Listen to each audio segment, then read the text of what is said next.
¿Cuál es tu reacción cuando estás haciendo tu robo y ves que se convierte en asesinato? Lo primero que pienso es que hemos cometido el error más grande de toda nuestra vida. Matar a alguien es el acto definitivo. Al estar involucrado en una historia así, no piensas de inmediato en las consecuencias para ti o en lo que te pasará, sino que todavía estás centrado en el acto. Aún estás en shock, inmerso en las imágenes, la sangre, el ruido, el disparo y el pánico que has presenciado. Eso dura días y días, continúa. No es solo un disparo, después recuperas tus sentidos, todo va bien y luego empiezas a temer por ti mismo. No, es un trauma tal que toma tiempo en desaparecer. Y después es la espera. Presientes que algo sucederá y que no terminará ahí. No sabes qué pasará, si vendrán los amigos o la familia del tipo, o si será la policía, pero algo sucederá, no puede acabar así. No estamos en una película. ¿Entonces te detuvieron? ¿Cómo sucedió todo hasta que entraste a la cárcel? A la mañana siguiente, una veintena de gendarmes encapuchados irrumpieron en tu casa, empujando a todos, a los niños, a la mamá, registrándolo todo. Me encontré atado en mi sala, esposado de pies y manos por detrás, con una cadena entre los dos y apuntado por dos gendarmes encapuchados. Eso ya era extremadamente violento. Aún así, tengo que volver al contexto.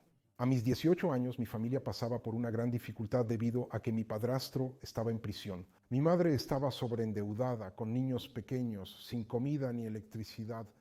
La situación financiera de la casa era muy complicada y yo era el único que podía intentar mejorarla. En aquel momento, para mí, mejorar la situación financiera no era buscar trabajo, sino hacer lo que mejor sabía, cometer delitos.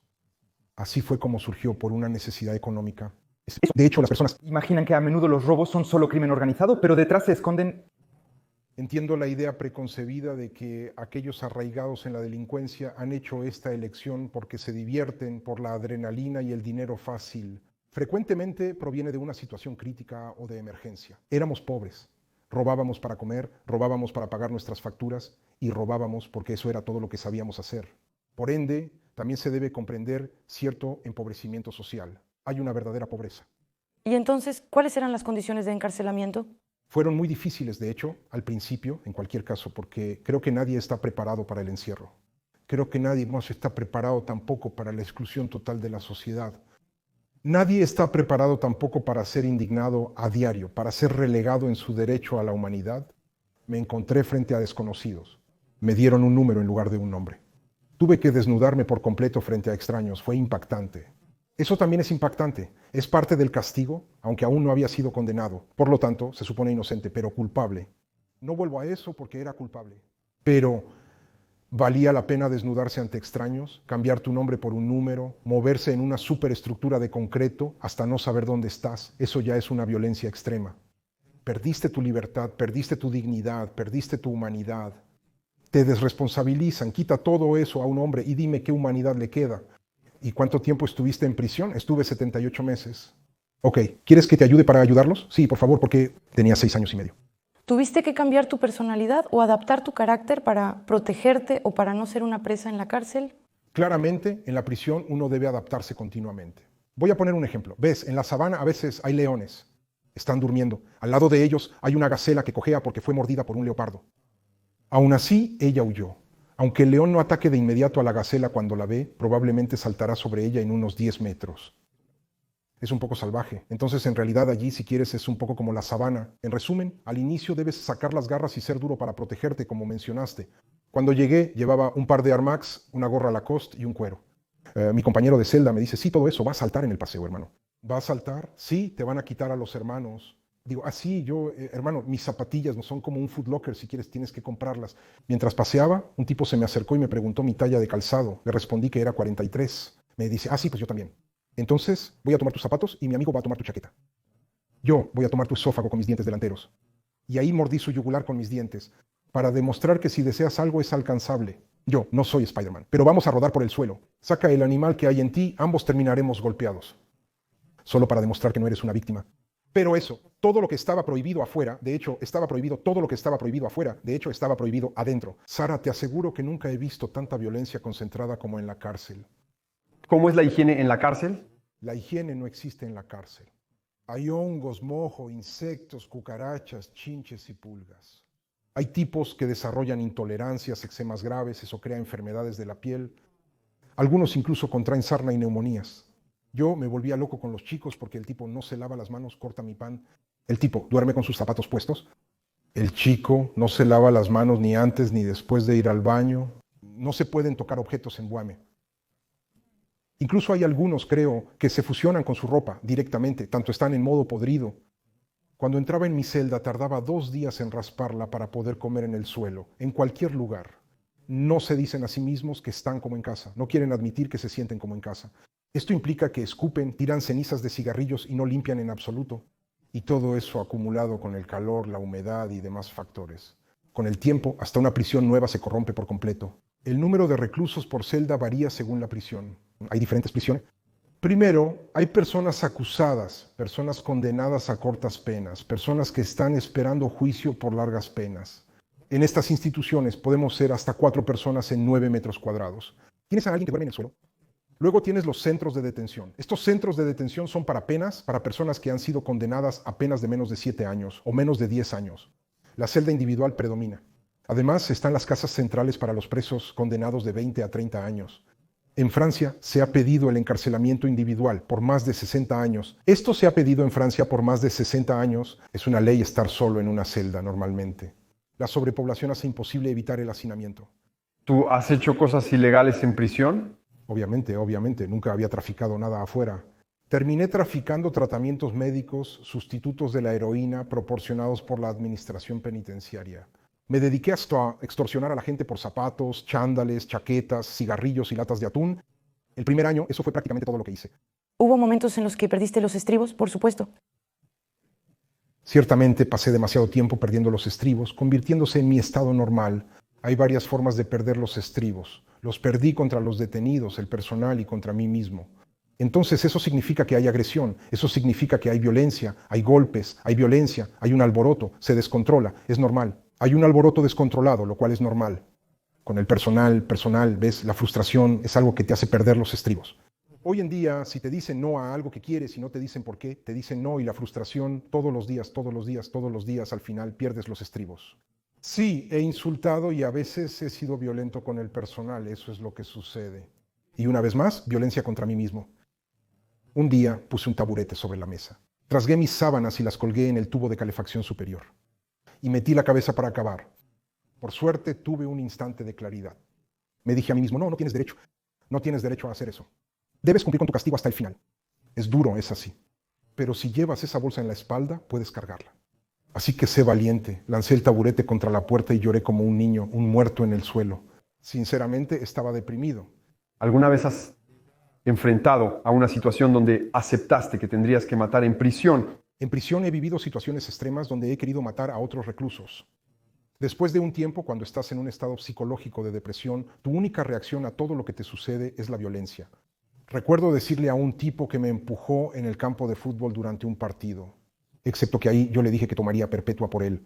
Todo está exacerbado, es algo que no haces afuera. Me vi fabricando claramente un arma en mi celda para matarlo al día siguiente.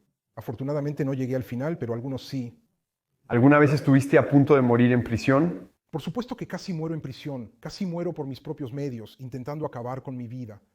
También casi muero por guardias penitenciarios que me golpearon en mi celda de aislamiento. Tu vida realmente no significa mucho cuando estás en prisión, al menos cuando tienes mi perfil, es decir, alguien que avanza, alguien que no cierra la boca, alguien que responde, sufre sobre brasas ya bien rojas. ¿Puedes darme tu opinión sobre el sistema carcelario en Francia, que es bastante diferente al de otros países, incluso en Europa? Hay muchas diferencias. En Francia, si quieres, estamos en la represión, estamos casi en todo carcelario. Encarcelamos con gran facilidad debido a la falta de adaptación y alternativas al encarcelamiento, porque consideramos que la pena de encarcelamiento es la pena máxima. Es la que va a sacudir al autor hasta tal punto que la víctima estará contenta de verlo sufrir, que la sociedad estará tranquila al verlo encerrado y que él habrá sufrido tanto que no querrá repetirlo. Sin embargo, eso sigue siendo una ilusión.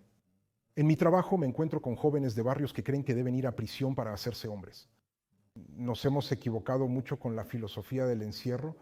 Ya no da miedo. Cuando también vemos incluso la tasa de reincidencia, que es del 63% en los 5 años siguientes a la liberación de un individuo, es evidente que no es especialmente en Europa, es más bien con los países del norte, como Suecia, Finlandia, que están más bien en conceptos de prisión abierta, en conceptos de responsabilidad del individuo, incluso durante su condena. Esto marca la diferencia, ya que el cierre de prisiones evidencia una disminución en la reincidencia y un éxito en la reinserción. Pero no podemos copiar y pegar de países como Canadá, Suecia o Finlandia, porque nuestra cultura, nuestra historia, nuestra inmigración, nuestra política no es la misma en absoluto que la de ellos. Por ende, debemos considerar todo eso. Quienes se benefician de una alternativa a la encarcelación reinciden de 3 a 5 veces menos que alguien que ha sido encarcelado. Eso debería hacernos pensar. ¿Es fácil caer en el fanatismo religioso en prisión? ¿Ves? Las personas se radicalizan en prisión por diversas razones. A veces, pertenecer a un grupo es la mejor manera de protegerse cuando uno se siente vulnerable. De hecho, el fanatismo no proviene de la prisión. La radicalización requiere información. No te radicalizas en 9 metros cuadrados viendo marselleses en la TV. Necesitas tener algo para leer y gente con quien hablar. Mira, yo voy a tomar mi caso, por ejemplo. Mira, haz eso, te voy a decir algo. Cuando llegué, caí en el 1995 y yo me llamo Karim. Entonces, cuando ves mi cara y mi nombre, asumes que soy musulmán. Entonces, en la prisión los chicos me hablan en árabe.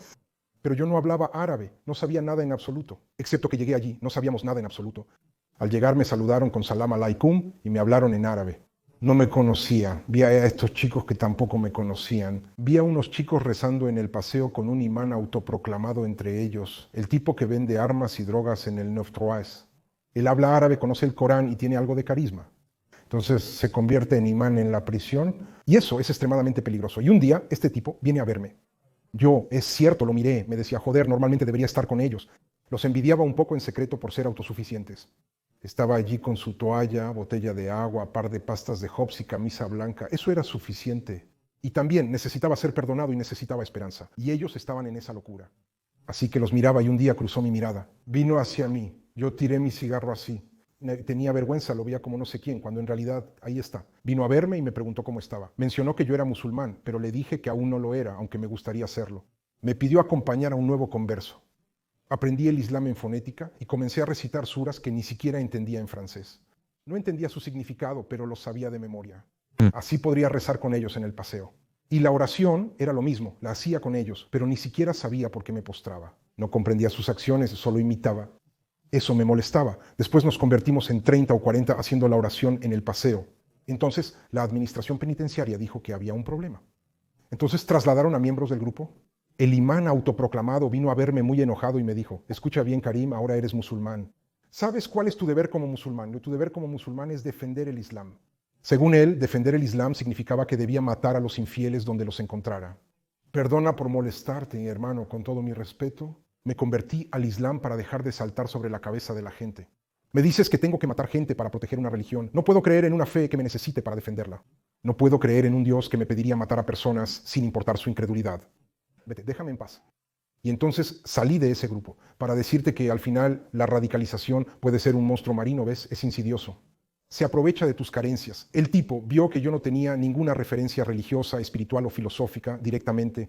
Cuando estás en un errante cultural e identitario, eres vulnerable para los tipos que vienen a apoderarse de tu cerebro. Afortunadamente supe decir no, donde desafortunadamente hoy en día muchos han dicho sí. Y es por eso que hoy trabajo con los detenidos encarcelados por hechos relacionados con el terrorismo o vulnerables al adoctrinamiento radical y violento. Para explicarles cuánto no estás obligado a aceptar. Sí, a veces puedes comer barrotes por 20 años. ¿Es posible crear verdaderos lazos en prisión? Por supuesto que es posible, pero no es fácil, especialmente cuando estás allí por una condena corta. De hecho, construir confianza con alguien toma tiempo, incluso estando a solas. No puedes traer a alguien a tu círculo cercano sin elegirlo antes. Ni siquiera lo has elegido el chico. Está allí en tu celda, comparte su tiempo contigo, no lo conoces ni de obra ni de espera. Por mi parte, he pasado bastante tiempo construyendo relaciones interpersonales sinceras, duraderas y positivas que me han conmovido. Conocí a uno de los presos con más tiempo en Francia. Después de 37 años y medio, él seguía encarcelado. Él era un exladrón de un gran equipo de ladrones al estilo antiguo, como Mesrin o la banda de los postizos. Había sido condenado a muerte, perdonado por Badi Intermitterrand y cumplía una condena de perpetuidad de 37 años y medio. Yo tenía 19 años y él llevaba en prisión el doble de mi vida. Un hombre me dijo, Karim, todo lo que tenemos en la vida es tiempo. En el tiempo hacemos nuestra vida. Formamos una familia, hacemos el amor y tenemos hijos. En el tiempo construimos un futuro. Nos privan de nuestro tiempo cuando nos comportamos mal. El tiempo es lo más valioso para un ser humano. Me dijo, Karim, ¿cuál ¿Cuál es la diferencia entre el minuto en el que tú y yo estamos hablando y el que seguirá? Al principio, Sara, sabes, pensé, se ha vuelto loco el viejo. Devoró las barras, las paredes y se rompió la cabeza. Pero al final, al reflexionar, me pregunté, ¿qué puedo hacer en un segundo? En un segundo puedo hacerme una pregunta. En 3 segundos puedo saltar al suelo, hacer una flexión y volver. Y en mi dolor tenía muchísimos segundos. La diferencia entre un minuto y el siguiente radica en lo que harás con él. Antes de conocer a este tipo, yo usaba el tiempo para culpar al mundo entero de lo que me estaba pasando. Culpaba al sistema solar y a Dios por su situación actual. En realidad, solo dependía de mí hacer nuevas elecciones y decisiones en el tiempo que fluye. ¿Las visitas conyugales realmente existen? Sí, las visitas conyugales existen. Tenemos salas de visitas. Al principio las llamábamos salas de visitas rosas. No muy lejos de la prisión. Tu esposa viene de un lugar cercano a la prisión. Tu esposa viene, es una sala de visitas donde todos saben lo que va a pasar. Eso se hizo debido a las excesivas visitas sexuales salvajes, me atrevo a decir. El sexo es importante en la vida de una pareja, tanto para el hombre como para la mujer. Y no es fácil encontrarse realizando un acto sexual en una cabina con 2 ventanas, donde sabes que hay un superviviente que va a pasar y podrá verte. Del otro lado, también podías ser sorprendido en cualquier instante. Entonces, puede ser emocionante para algunos, como en un ascensor o en un lugar público, pero es principalmente muy degradante, de hecho. Entonces, por lo tanto, para traerle la dignidad tenía que haber algo legal que sucediera. Hoy en día hay salas de visitas rosas donde no hay vigilancia ni... ¿Es cierto esto? ¿No está vigilado? ¿No hay...? Es cierto que existe el estereotipo de mujeres solteras desesperadas que envían cartas de amor a los prisioneros. Debo corregirte. Sí hay mujeres solteras desesperadas que fantasean con el chico malo en prisión. Ha habido muchos mensajes en botellas lanzados para que los detenidos respondan, lo que ha generado correspondencia entre ellos. Te corregí porque una vez le escribí a mi compañero de prisión que ya estaba libre. Fue a comer a un restaurante en La Rochelle y al salir dejó caer mi carta en el restaurante. La camarera que también limpiaba en ese restaurante. Esta mujer se convirtió en mi esposa. Llevamos más de 20 años juntos y tenemos 2 hijos maravillosos. Por lo tanto, no es una historia de soltero desesperado o de fantasía del chico malo. A veces hay verdaderas historias de amor. Y yo soy la prueba viviente de ello. En cualquier caso, una mujer ha estado presente en mi vida, no solo detrás de mí, sino también delante de mi cabeza y en todas partes a mi alrededor. Esta mujer está por todas partes a mi alrededor. Esta mujer, si quieres, Thomas, me salvó la vida. También salvó vidas de desconocidos. Si no hubiera esperado esas cartas 3 veces por semana, habría hecho cosas en esos paseos que impedirían que tú y yo estuviéramos hablando hoy. Esa mujer creyó en mí y en mi cambio. Probablemente estaría muerto de no ser por ella. Ella me dio un futuro y amor. Ella me hizo hombre de nuevo cuando yo era un animal. ¿Cómo ganas dinero en prisión? Hay varias formas de ganar dinero en prisión.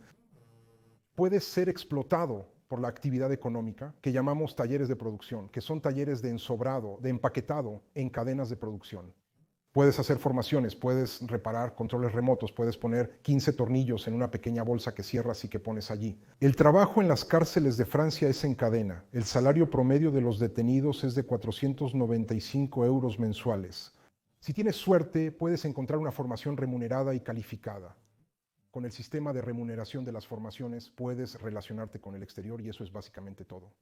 En la prisión, las sanciones por cometer errores incluyen ir al MITAR, el barrio disciplinario, donde se aplica principalmente el aislamiento. No se mencionan sanciones físicas.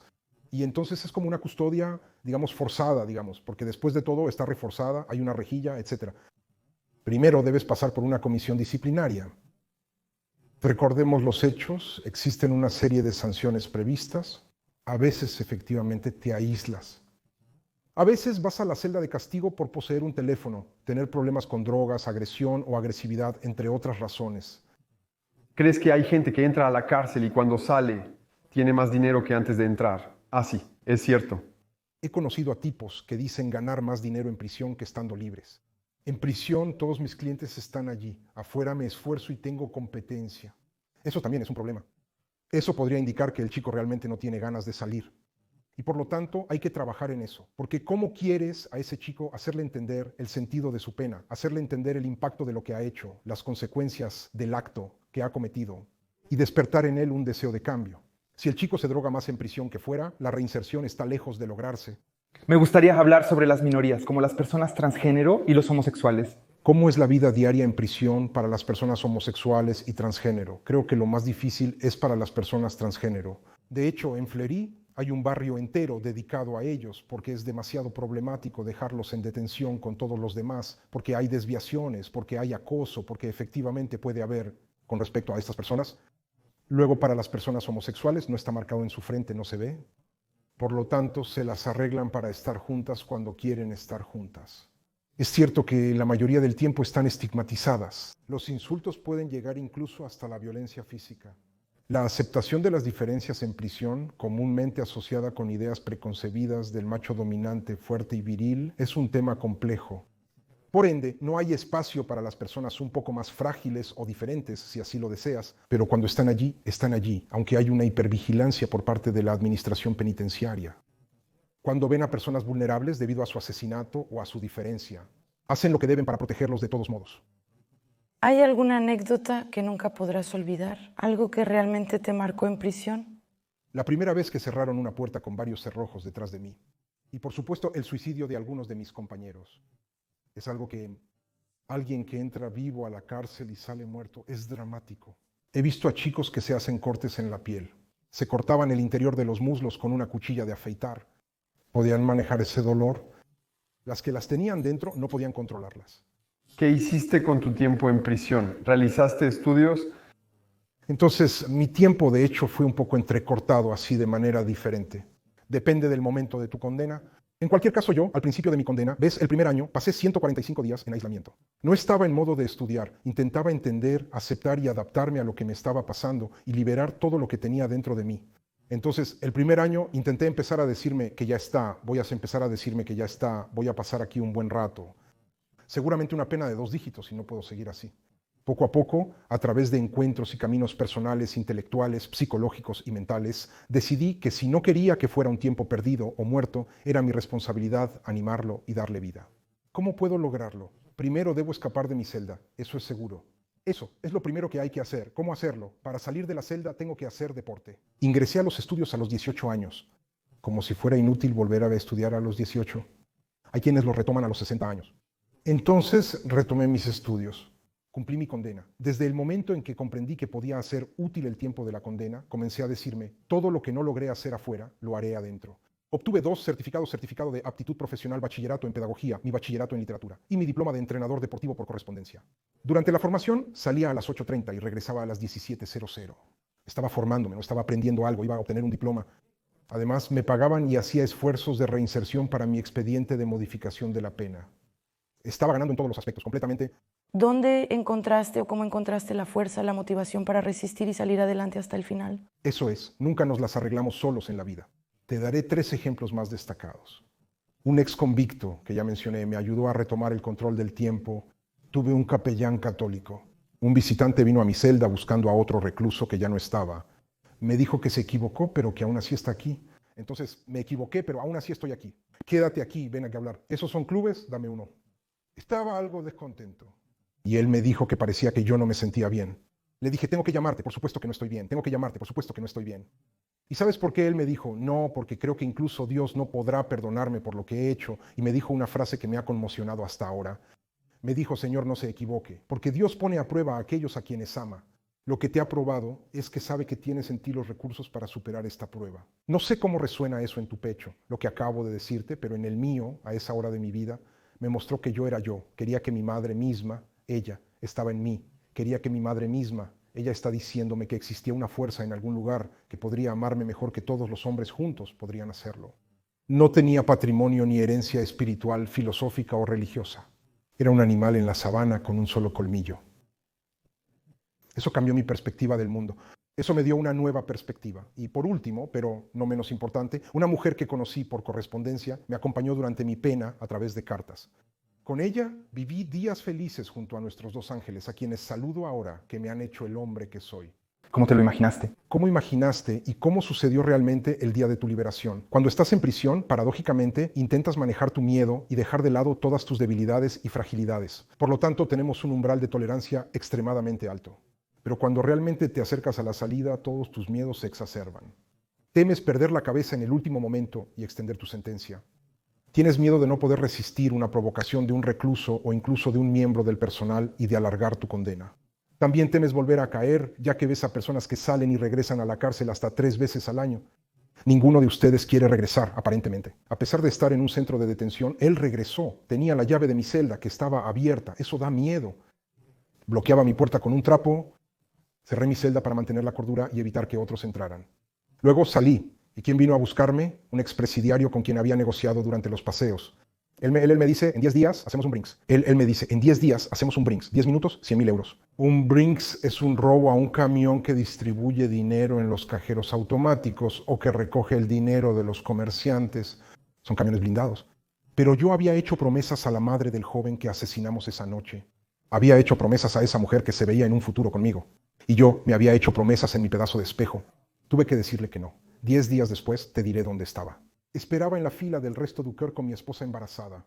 Pero 10 días después, yo volví con mi paquete y ellos se fueron para 15 años de prisión.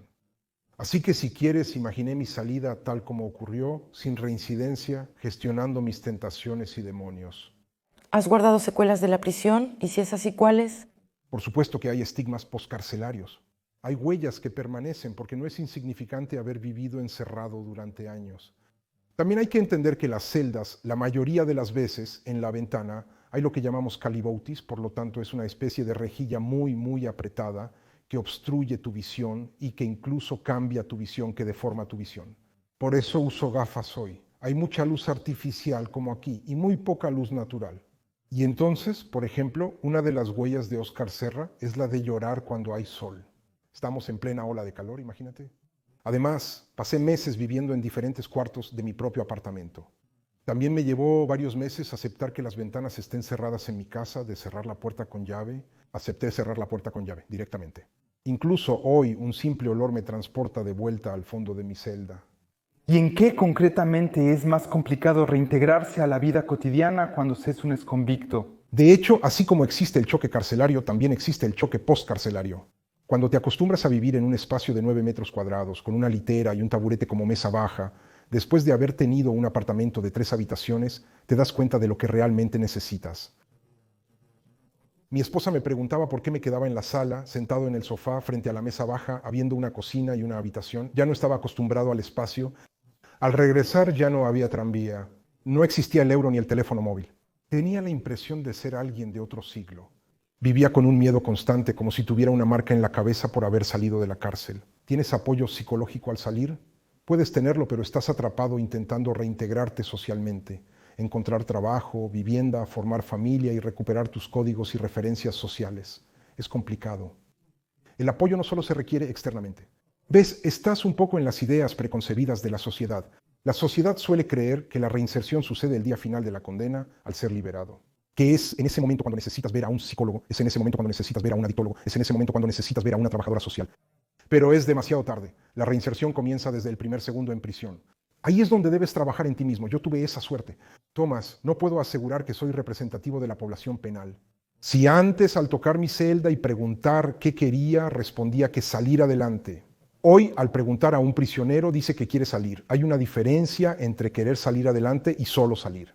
Tenía predisposiciones psicológicas, posiblemente por las miserias de mi infancia y niñez, lo que me llevó a hacerme muchas preguntas e intentar que mi pena fuera útil para mí y para la sociedad.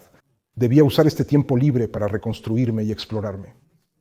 Así que en 9 metros cuadrados lo había observado todo, cada baldosa, incluso conocía y había nombrado a las cucarachas, y solo había una cosa para la que no tenía tiempo de hallarme. Pero entonces, Karim, ¿qué es este tiempo para encontrarme? Entonces, Karim, ¿qué hiciste tú después de la encarcelación, Bueno, te voy a decir algo, Tomás. ¿Sabes lo que hice con mi libertad? No, la convertí en mi castigo. Porque en mis 9 metros cuadrados nunca pude enmendarme. Nunca pude reparar lo que había roto en nuestra sociedad. En mis 9 metros cuadrados nunca pude mostrar lo mejor de mí a quienes me condenaron por lo que hice una noche. Ahora que he salido, mi castigo es ir a encontrarme con estos jóvenes que piensan que necesitan ir a prisión para ser hombres. Voy a reunirme con estos presos que creen que solo sirven para ir a la cárcel repetidamente. Solo ustedes pueden ser los protagonistas de su propio castigo. No se trata de aceptar los golpes de la justicia sin más, agachando la cabeza y sacando pecho. Se trata de retomar el control de su vida y usar este tiempo para repararse. Ahora dedico mi vida a encontrarme con estas personas para demostrarles y convencerlas con el ejemplo de que el cambio individual es posible. Así que aquí estoy, mi vida actual es la prisión. Es curioso, he pasado más tiempo encarcelado desde que fui liberado. Pero esta condena solo yo me la impuse. Si para la justicia ha terminado, para mí solo comienza. Además de los jóvenes que han estado en prisión, ¿te diriges a otras personas para hablar de tu historia? Primero, hablo con los jóvenes que han estado en prisión, pero principalmente me dirijo a los jóvenes que desean ir a prisión. Y hablo con los jóvenes que están en prisión, y no solo con los jóvenes, porque a veces en los grupos que encuentro tienes un chico de 18 años y un hombre de 56 años. Son los mismos mensajes, porque son los mismos traumas, son los mismos recorridos. El encierro duele, sin importar la edad. Eso duele al cuerpo, al corazón y a la cabeza. En resumen, sí converso con todos, porque vi que había gente que quería hablar un poco y conmigo en relación a mi experiencia y como cuento mi historia bastante a menudo. Escribí un libro, Itinerario de un niño roto, donde narro toda mi vida. Y hablaba a personas que ni siquiera conozco. Incluso de desconocidos en mi editor. Madres de chicos que están en prisión. Y la madre, ¿qué me dice? Me dice, Señor, quiero agradecerle. De hecho, le agradezco porque ahora entiendo. De hecho, le agradezco porque ahora entiendo por qué mi hijo, si ya no es el mismo los lunes y miércoles cuando voy a verlo en la sala de visitas. En realidad, él no me cuenta en las visitas lo que vive en prisión, pero usted lo revela todo en el libro. Ahora entiendo mejor a mi hijo cuando lo visito. Otras madres me agradecen porque ahora se sienten menos culpables por el encarcelamiento de sus hijos. Desde su libro sé que tengo mi parte, pero él hizo sus elecciones. Entonces, en realidad, si quieres, ves, si me permití contar mi vida, exponerme a este punto, es porque entendí que la vida de un hombre, cuando se cuenta bien, en realidad cuenta la vida de todos los hombres, con una H mayúscula. Me expongo a veces incluso en mi estado más simple psicológicamente, pero eso ayuda al otro a sentirse comprendido, a saber que lo que está viviendo ya lo ha vivido alguien y que hay una forma de superarlo. Por lo tanto, eso crea esperanza. De lo contrario, no habría contado mi vida. Es muy duro contar tu vida, en realidad. Después de todos estos años en prisión, me doy cuenta de que la libertad es lo más valioso que tenemos. Solo cuando te la quitan, te das cuenta de que hay muchas cosas intangibles, mucho más preciosas que las cosas materiales. Tu libertad no la ves, tu dignidad no la ves, tu humanidad, aunque invisible, es invaluable. Y algo también extremadamente precioso, toda mi riqueza, de hecho, no está en mi cuenta bancaria, está en el tiempo que pasa. Cada minuto para mí es un tesoro porque es la oportunidad de hacer algo nuevo, algo tuyo. Es la oportunidad de crear futuro. Lo que queda, evidentemente, es la culpa, porque ves, aún así, yo quería que confiaran en mí, pero confiaba en nadie. Quería que me perdonaran, pero yo no había perdonado a nadie. El sentimiento de culpa te muestra que no eres una víctima, sino un autor de tu propia vida. Por lo tanto, no le robes el protagonismo a la víctima, ya que hay víctimas reales. En mi caso, hay una madre que ya no tiene a su hijo y hay un hijo que ya no tiene a su padre. Por eso, no debo rebajarme a su nivel. Por lo tanto, hay algo que reparar. La prisión me enseñó humildad, culpa y sentido de responsabilidad. Percibo una gran sabiduría en tus palabras y me parece realmente hermoso cómo lo expresas, que deseas ayudar a los demás, precisamente quieres usar tu experiencia y lo que has conocido para permitir a los demás precisamente no cometer los mismos errores. Tu trayectoria es tan inspiradora como la de un chico que ha estudiado, que siempre ha sido recto. No esperaba encontrar a un chico que realmente haya crecido tanto en la prisión. De hecho, no podría expresarlo. Solo tengo la impresión de que eres, no sé, que eres alguien grande. Y no estoy hablando de estatura. ¿Qué esperabas antes de venir? ¿Con qué te irás? ¿Cómo me imaginas? No sé, después, no sé, mi padre se llama Karim. Quizás me sientas un poco a mi padre, un poco fuerte. Encantada. Oh, Hazlo bien. ¿cómo va eso, mi Viejo, mierda? entonces las gafas, en este caso sí lo había imaginado bien. Y también sin cabello para el... Golpe, ok, de hecho... No sé, no había puesto un rostro a tu voz. Solo me dejé llevar por lo que me contabas y lo que haces con tu tiempo después de la prisión, si puedo llamarlo así. Creo que es excepcional. Necesitamos personas como tú hoy para cambiar las cosas y transformar las mentalidades que lo requieren en Francia. Gracias, Tomás. Es conmovedor a pesar de que no nos conocemos. Pero yo también quiero agradecerte por tus excelentes preguntas. Las preguntas que te haces podrías no darle importancia a la cárcel. No sé si estás involucrado directa o indirectamente. En cualquier caso, ¿te sentiste involucrado en el tema? No me sentí juzgado, me sentí respetado. Me encantaría que toda la sociedad se cuestionara y adoptara la perspectiva que acabas de plantear sobre el problema carcelario.